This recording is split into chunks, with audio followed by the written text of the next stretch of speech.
You know, in the last segment, there's a lot you get worked up about, and you've always been that way. I've known you a long time. You get worked up about stuff, Yes. you get happy. When he was 4, he was like, things were better when I was 3. World shit now. The heydays of my 2s. Guilty as charged. Yeah, so here's the thing. Are you, now that you're playing Madison Square Garden, you got all these fans, you're extremely successful comedian, are you able to enjoy your success now? Are you able to just have some fun with the fact that you're a success? Yes, I enjoy it, but I still, the bane of my existence is I let little things bother me. Downloading new operating systems will just, I bring a lot of tension into the house, according to my wife. Yeah. Yeah. One thing I've noticed, we're always working on me,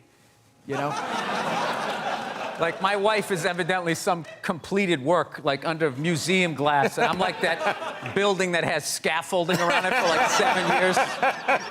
But, no, she's a saint for putting up with me, I know. But like, my latest thing that's driving me nuts is I spent 20 years in the back of the plane, getting treated like an animal. And I finally worked my way up to the front of the plane, Group 1, which means you get to board like it's your plane. Right? You get to board. Yes.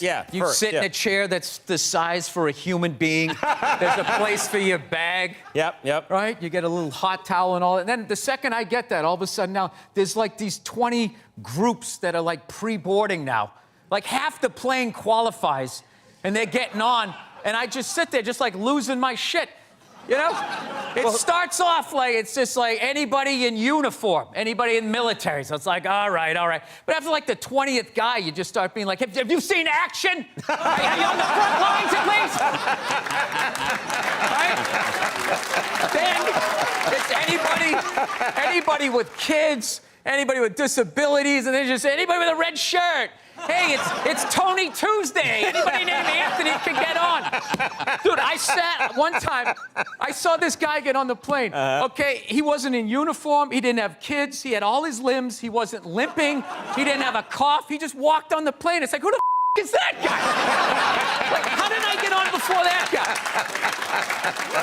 So, no, I always hated the anxiety of being in the back of the plane. I just remember, like, the worst is whenever you would get your seat and you'd sit there and they're about ready to close the door and you'd have that empty seat next to you. Like the poor man's first class. You're like, oh, shit, I'll bring the armrest up. I can actually be great. And then all of a sudden, some fat bastard gets on the plane and you're like, no.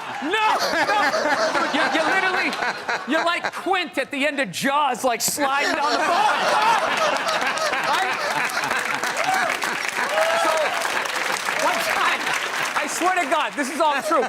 This dude got on. He was so fat. He was sitting next to me. I was literally next to him and behind him. He like tried to make himself smaller, and he like folded his arm, and his lat came out like a, those old Western saloon things. I'm just sitting behind this thing.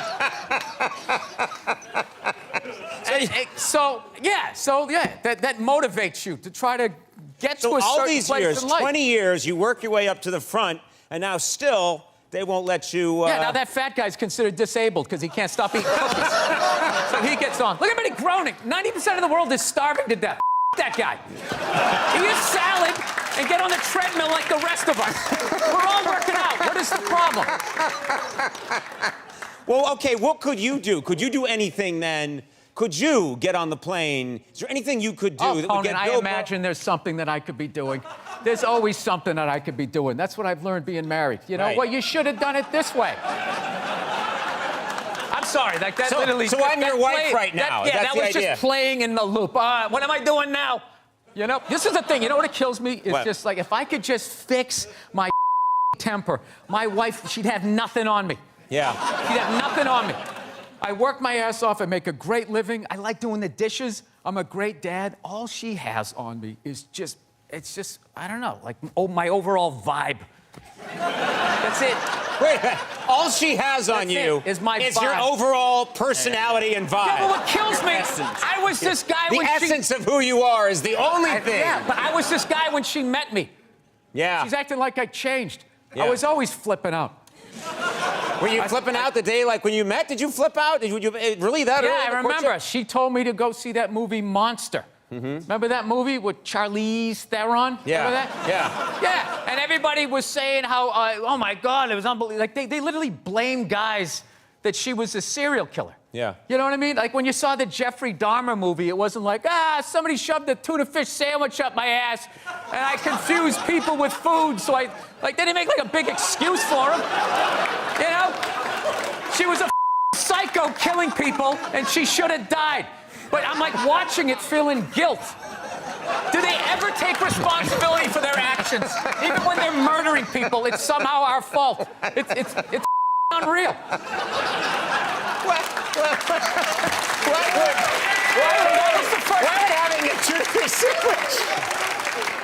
Why would having a tuna fish sandwich shoved up your butt make you want to eat people? Because another man did it. Right? So it's another person. So you equated, I don't know, sex with food? I forget how the idea went. But all I know is she laughed. When I said it, she was dying laughing and kind of saw my point. And I always hate when she says to me, she'll just be like, I just don't see where is that coming from? Where is that coming from? It's just like, honey, how many childhood stories do I have to tell you before you follow the breadcrumbs to the psycho that you married? I mean, did you ever take a psychology class like you didn't see this coming? Right. That's what it is. It's not that she says that I'm a jerk. It's just the nerve to be surprised.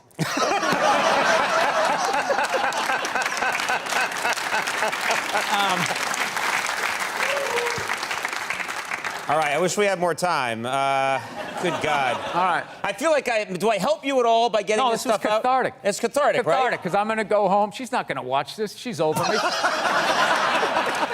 I love it when a guest says, she's not going to watch this. No, she's not going to watch it. Yeah. Yeah. You can see Bill on his latest nationwide tour, 50, and he's starting to mellow, I swear to God. I am. I'm getting the twinkle in my eye back. At the TD Garden in Boston on October 5th, and Madison Square Garden, wow, on Wednesday, November 7th. That's fantastic. Unbelievable. Thank you, Unbelievable. sir. For more cities and dates, Thank you. go to BillBurr.com. Bill Burr.